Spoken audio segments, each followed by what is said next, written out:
ఓం శ్రీ గురుభ్యో నమ. ఓం శ్రీ మాత్రే నమ.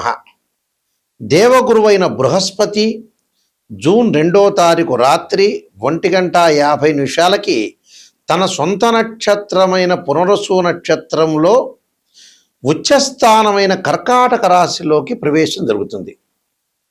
జూలై 17 వరకు కూడా కర్కాటక రాశిలో ఉండటం, జూలై 17వ తారీఖు నుంచి మళ్ళీ దేవగురువైన బృహస్పతి రవితోటి కంజంక్షన్ అయి అస్తమయం జరుగుతుంది. అంటే జూలై 17వ తారీఖున రాత్రి 7:17 వరకు కూడా అస్తమయం లేకుండా గురువు తన సొంత నక్షత్రమైన కర్కాటక రాశిలో ఉండటం వల్ల మేషాది ద్వాదశ రాశుల వాళ్ళకి ఎలాంటి ఫలితాలు జరగబోతున్నాయి అంటే 46 రోజుల పాటు. మళ్ళీ జూలై 17వ తారీఖున కర్కాటక రాశిలోనే గురువు ఉంటాడు, కానీ రవి గురువు యొక్క కంజంక్షన్ వల్ల కూడా ఫలితాలు మారిపోయే అవకాశం ఉంటుంది. అంటే ఈ 46 రోజుల పాటు ఏ విధంగా ఉండబోతుంది మేషాది ద్వాదశ రాశుల వాళ్ళకి? గురువు ధనకారకుడు, సంతానకారకుడు, యశస్కారకుడు, కీర్తి, విద్య, ఉద్యోగము, గౌరవ మర్యాదలు, అలానే ప్రతి విషయంలో కూడా మనం గురుబలం కావాలనుకుంటాం. మనం వివాహాది సంబంధాల విషయాల్లో కానీ గోచారరీత్యా అంటే గురుబలం అనేది బాగా ఉంటే మనకు అన్ని పనులన్నీ కూడా సర్వత్రా విజయం లభించే అవకాశం ఎక్కువ ఉంటుంది. అందులో ధనకారకుడు, అలానే జ్యోతిష్శాస్త్ర ప్రకారంగా ద్వితీయ భావకారకుడు అవుతాడు. అంటే ధన, వాక్కు, కుటుంబానికి సంబంధించిన కారకుడు గురువు. అలానే పంచమ భావాధిపతి కూడా గురువే. భాగ్య లాభాధిపతులు, భావానికి కూడా అధిపతులు కూడా గురువే అవుతాడు ఇక్కడ. అందువల్ల జన్మజాతక ప్రకారంగా మనం గురువు ఎలా ఉన్నాడో చూడాలి. అలానే గోచారరీత్యా కూడా గురువు ఎలా ఉన్నాడు, గురువు యొక్క ఫలితాలు ఏమవుతున్నాయి, ఎలా ఉండబోతున్నాయి, ఇవన్నీ కూడా మనం చెప్పేవన్నీ కూడా గోచారరీత్యా చెప్పబడే ఫలితాలు. గోచారరీత్యా చెప్పబడే ఫలితాల్లో గురువు ఏ విధంగా ఉన్నాడో ఒక్కసారి మనం పరిశీలన చేద్దాం. వృశ్చిక రాశి వారికి ఏ విధంగా ఉండబోతుంది? ద్వితీయాధిపతి, పంచమాధిపతి అయిన గురువు భాగ్యస్థానంలో ఉంటాడు. అంటే ఇక్కడ రాస్యాధిపతి నేను చెప్పేది. అంటే ద్వితీయ రాస్యాధిపతి, పంచమ రాస్యాధిపతి అయిన గురువు వీరికి భాగ్యస్థానంలో ఉంటాడు. భాగ్యస్థానంలో ఉండటం వల్ల భూములు, గృహములు కొనుగోలు చేస్తారు. వీళ్ళు ఇళ్ల నిర్మాణం చేపట్టే అవకాశాలు ఉండటం, బంధుమిత్రులతో కొంత అనుకూలంగా ఉండటం, తీర్థయాత్రలు, అలానే విహారయాత్రలు చేయటం, విద్యార్థులకు ఉన్నత విద్యలో విజయం సాధించటం, చిన్న విషయాల్లో మనస్పర్ధలు రాకుండా చూసుకోవటం, నూతన వ్యాపార ప్రయత్నాలు అనుకూలించటం, జాయింటుదారుల వల్ల మంచి లాభాలు, ముష్టాన్న భోజనము, విలువైన ఆభరణాలు కొనుగోలు చేస్తారు, శుచిగల వస్తువులు ధరించటం, సంఘమునందు గౌరవము, స్థిరాస్తులు బాగా అభివృద్ధి కలగటం, స్త్రీ సౌఖ్యము, వాహన సౌఖ్యము, భోగభాగ్యాలు కలగటం, కులాచారాలు పాటించే అవకాశాలు ఎక్కువగా ఉంటాయి. అంటే అదృష్టం కలిసి వచ్చే అవకాశం బాగా ఎక్కువ ఉంటుంది. సుసంపన్నమైన కుటుంబం నుంచి అమ్మాయి కానీ అబ్బాయి కానీ లభించడం, శుభ కార్యక్రమాల నిర్వహణ, పోటీ పరీక్షలను ఎదుర్కొంటారు, విద్యార్థులకు అనేకమైన లాభం, ఆకస్మికంగా ధనలాభం, దుస్తులు, బంగారు ఆభరణాలు కొనుగోలు చేయటం, సుసంపన్నమైన కుటుంబం నుంచి అమ్మాయి కానీ అబ్బాయి కానీ రావటం, సంతానం లేని వారికి కూడా సంతానం కలిగే అవకాశాలు బాగా ఎక్కువగా ఉంటాయి. కాబట్టి అన్నీ కూడా వాళ్ళకి అనుకూలంగా ఉండే అవకాశాలు ఖచ్చితంగా ఉంటాయి. నూతన వ్యాపారం ప్రారంభం చేయండి. నిరుద్యోగులకు కూడా మంచి ఉద్యోగ అవకాశాలు వచ్చే అవకాశాలు ఉంటాయి. వాళ్ళు ఎక్స్పెక్ట్ చేయనంత మంచి ఉద్యోగం కూడా వచ్చే అవకాశం ఉంటుంది. కాబట్టి ఇలాంటి విషయాల్లో అనుకూలంగా ఉంటుంది. మంచి నిర్ణయాలు తీసుకుంటారు, మంచి మార్గంలో వెళ్తారు, అధిక లాభాలతో ముందుకు వెళ్ళే అవకాశాలు ఉంటాయి. నేను మరికొన్ని పరిహారాలు చెప్పబోతున్నాను. ఆ పరిహారాలు పాటించడం మీకు మంచి జరిగే అవకాశాలు ఖచ్చితంగా ఉంటాయి. మన జాతకంలో ఎప్పుడైనా సరే 2 ఉంటాయి. ఒకటి బర్త్ చార్టు, రెండోది గోచారం. ఇప్పుడు ప్రస్తుతం చెప్పబోయేది ఏంటంటే ఇవన్నీ గోచార ఫలితాలు అంటారు. గోచార పరంగా తన రాశి దగ్గర నుంచి 2, 5, 7, 9, 11 స్థానాల్లో ఉంటే గురువు మంచివాడు అని అర్థం. ఇది గోచారం, గుర్తుపెట్టుకోవాలి. అంటే this is translate system. Birth chart అలా కాదు. మన బర్త్ చార్ట్లో మన జన్మజాతకాన్ని తీసుకుని మ్యాథమెటికల్ క్యాలిక్యులేషన్ వేసి బర్త్ చార్ట్లో 6, 8, 12 స్థానాల్లో గురువు ఉండకూడదు. అంటే 6వ స్థానం, 8వ స్థానం, 12వ స్థానంలో గురువు ఉంటే డబ్బు పరంగా ఆర్థిక సంబంధాల విషయంలో కొంత ఇబ్బందులు కలిగే అవకాశాలు బాగా ఎక్కువ ఉంటాయి. అంటే డెవలప్మెంట్ ఉండదు అని అర్థం. గురువు రాహుతో కానీ కేతువుతో కానీ శనితో కానీ కలిసి ఉండకూడదు.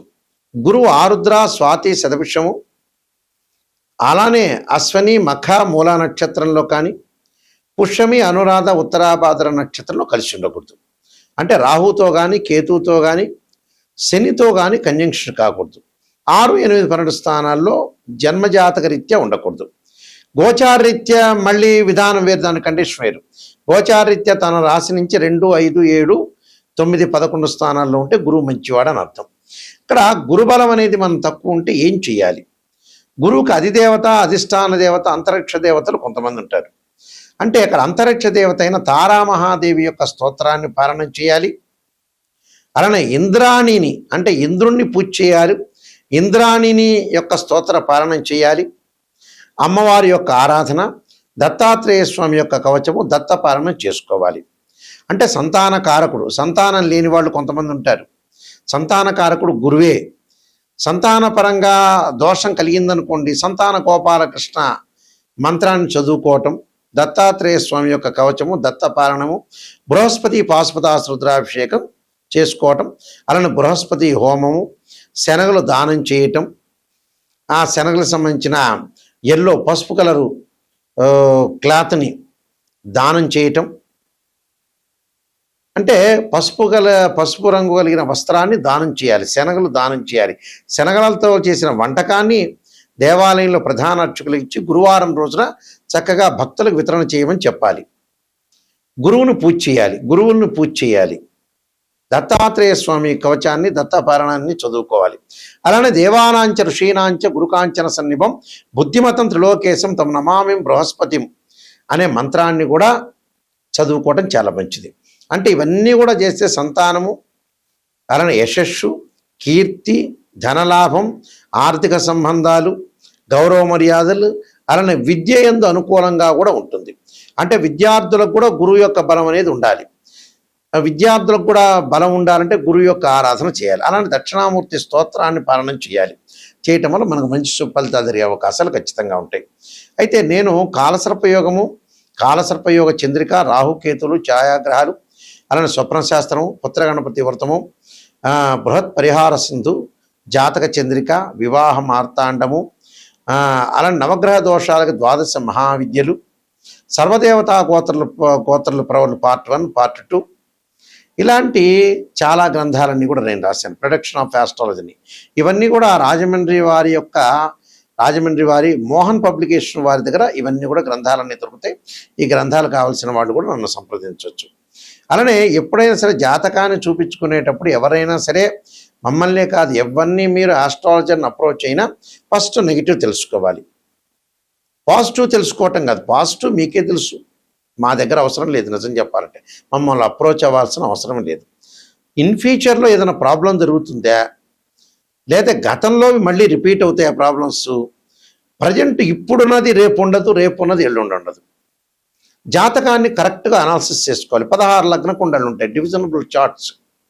ఒక అబ్బాయికి వివాహం కాలేదు అని అంటే, అమ్మాయికి వివాహం, అబ్బాయి వివాహం కాలేదంటే రాశిచక్రము, నవాంశము, భావచక్రం, దశలు, అంతర్దశలు. వృత్తిపరంగా, ప్రొఫెషనల్ అనుకూలంగా లేదా రాశిచక్రము, దశమాంశ చక్రము, భావచక్రం, దశలు, అంతర్దశలు. సంతానం కలగట్లేదా రాశిచక్రము, సప్తమాంశము, భావచక్రము, దశలు, అంతర్దశలు. ఇలాంటి మ్యాథమెటికల్ క్యాలిక్యులేషన్ చేయాలి. కొన్ని సందర్భాల్లో గురువు మకర రాశిలో ప్రతి వాళ్ళకి కూడా ఎవరికైనా సరే జ్యోతిష్ శాస్త్రం ప్రకారంగా గురువు 5 డిగ్రీల వరకు నీచ్ అంటారు మకర రాశిలో. అనే 5 డిగ్రీల తర్వాత పరమనీచ్ అంటారు. అంటే అక్కడ నీచ స్థానంలో ఉందే, ఉచ్చ స్థానంలో ఉందో చూసుకోవాలి. ప్రజెంట్ ఇప్పుడు కర్కాటక రాశిలో గోచారరీత్యా ఎవరికైనా సరే ఇప్పుడు పుట్టిన వాళ్ళకి కానీ, గోచారరీత్యా కానీ, భర్త చార్ట్ ప్రకారంగా కానీ గురువు కర్కాటక రాశిలో ఉచ్చ స్థానంలో ఉన్నాడు. పునర్వసు నక్షత్రంలో ఉండటం చాలా మంచిది. అయితే అందరికీ మంచిది కాదు, అందరికీ చెడ్డది కాదు. కొంతమందికి మంచిది, కొంతమంది చెడు ఫలితాలు, కొంతమంది మిశ్రమైన ఫలితాలు వస్తాయి. కాబట్టి ఇక్కడ గురుబలం అనేది ఉందా లేదా అని చూసుకోవాలి. చూసుకొని మీరు ముందుకు వెళ్ళాలి. అలానే 16 లగ్న కుండలు అనాలిసిస్ చేసి జీవితం అనేది ఎలా ఉందో నిజాన్ని తెలుసుకోవాలి. నిజాన్ని తెలుసుకోలేదనుకోండి, మనం అసత్య ధోరణిలో ఉన్నట్టే మనల్ని మనం మోసం చేసుకున్న వాళ్ళం అవుతాం. ఓపెన్గా చెప్పాలంటే ఆస్ట్రాలజర్ చెప్తారు, పొగడండి అంటే 10 నిమిషాలు ఎవడైనా పొగుడతాడు, పక్కనోడు పొగుడతాడు, ఇంకోటి పొగుడతాడు. పొగట్టం కాదు, పొగిడేటట్టయితే హాస్టల్లో చెప్పించుకోకూడదు. నిజం చెప్పాలంటే మొహమాటం లేదు ఇందులో. నిజాన్ని తెలుసుకొని నాయకంటి మల్లికార్జున శర్మ గారి దగ్గర నేను బాగుపడాలనే వ్యక్తులు మాత్రమే మాకు ఫోన్ చేయండి. మా వెబ్సైట్ www.nayakanti.com, nayakanti.in. ఆ స్క్రీన్ మీద స్క్రోలింగ్ అవుతున్న నెంబర్కి మాకు ఫోన్ చేసి మీరు తెలుసుకోవచ్చు. మీ అందరికీ కూడా శ్రీ పరమేశ్వరుడి యొక్క కరుణాకటాక్షం ఉండాలని, శ్రీ పరమేశ్వరి యొక్క అమ్మవారి యొక్క కరుణాకటాక్షం ఉండాలని ఆశిస్తూ సర్వే జనా సుఖినో భవంతు.